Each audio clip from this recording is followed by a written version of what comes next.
শেষ পর্যন্ত দেখার অনুরোধ রইল। আসসালামু আলাইকুম viewers, welcome back to my new channel and another new videos. তো আজকে আমাদের গন্তব্য হচ্ছে তানোরের তুলসী ক্ষেত্র থেকে আমাদের বাসা। কারণ যখন আমরা আসছিলাম তখন আমার ভিডিও করার একটু মুড ছিল না। যাই হোক, আপনাকে মাইন্ডে নিন না, এখন আমি ভিডিও করা শুরু করলাম। তো যারা রাজশাহী অঞ্চলের পাশাপাশি আছেন বা মোহনপুর অঞ্চলের পাশাপাশি আছেন, তাদের মনোরম প্রাকৃতিক পরিবেশে ঘুরতে আসার জন্য এটা একটি বেটার জায়গা। এটা হচ্ছে তানোরের তুলসী ক্ষেত্র। বিস্তারিত আমি এখন আপনাদের সাথে শেয়ার করব।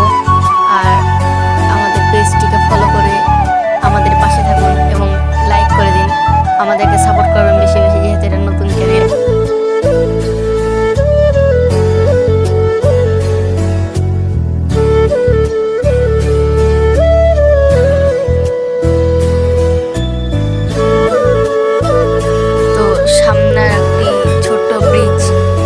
এই ব্রিজটা অনেক সুন্দর। এটা হচ্ছে যাওয়ার পথে, মানে যখন ব্যাগ আসবে তখন যাওয়ার পথে, আর যখন ঢুকবে তখন শুরুর পথে বৃষ্টি।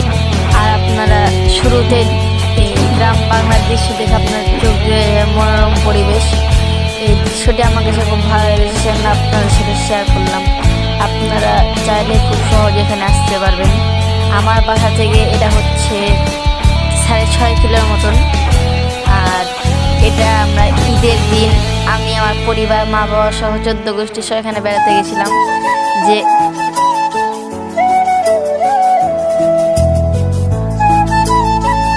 আপনারা ঈদ এবং বিভিন্ন সামাজিক অনুষ্ঠানেও এখানে আপনারা চাইলে বেড়াতে আসতে পারেন আপনাদের পরিবার, পরিজন, আত্মীয় স্বজনকে নিয়ে। আর এই জায়গাটি খুবই সুন্দর, আমার বলার থেকে বেশি সুন্দর। আপনারা না আসলে বুঝতেই পারবেন, এবং যারা যারা এসেছে তারা শুধু জানে। যেমন আমি আসলাম, আপনারা অনেকে হয়তো আসতে পারেন আমার ভিউয়ার্সরা। কারণ সামনে আর একটি প্রাচীনকালের ঈদগাহ ময়দান। ঈদগাহটি খুবই সুন্দর, বাইরে থেকে দেখলে, ভিতরে গেলে মনোরম পরিবেশ। ঈদগাহে আমরা এই ঈদগাহে নামাজ আদায় করেছিলাম, যদিও এখান থেকে আমাদের বাসা অনেক দূরে। তাও ঈদের দিন অনেক বৃষ্টি হয়েছিল, যে কারণে ঈদগাহের অবস্থা এরকম। আর এটা হচ্ছে ঈদের দিন বিকাল। আমাদের এখানে বৃষ্টি হয়নি, আপনাদের এখানে বৃষ্টি হলে কমেন্টে বলে দিতে পারেন।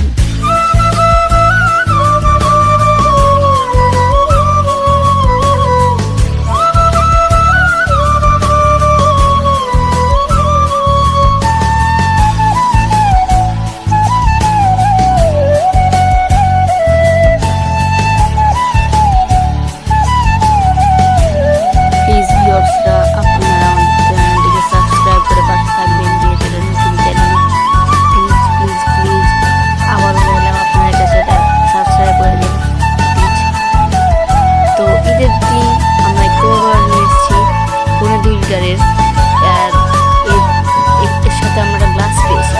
তো আপনারা কে গ্লাস পেয়েছেন কমেন্টে জানাবেন। গ্লাসটা অনেক সুন্দর, বাট একটু ছোট টাইপের। এখানে এগুলা পার্টি করলে ভালো হবে আর কি এই গ্লাসে। তবে কোকটা মজাই ছিল।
গ্রাম বাংলা দৃশ্য দেখতে পারবেন।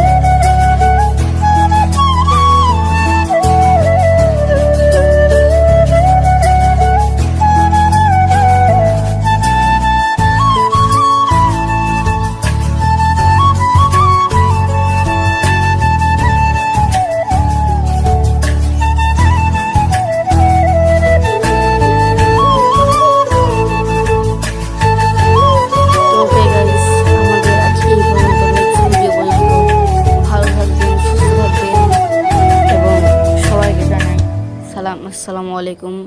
আমি আবারও বলছি গাইস,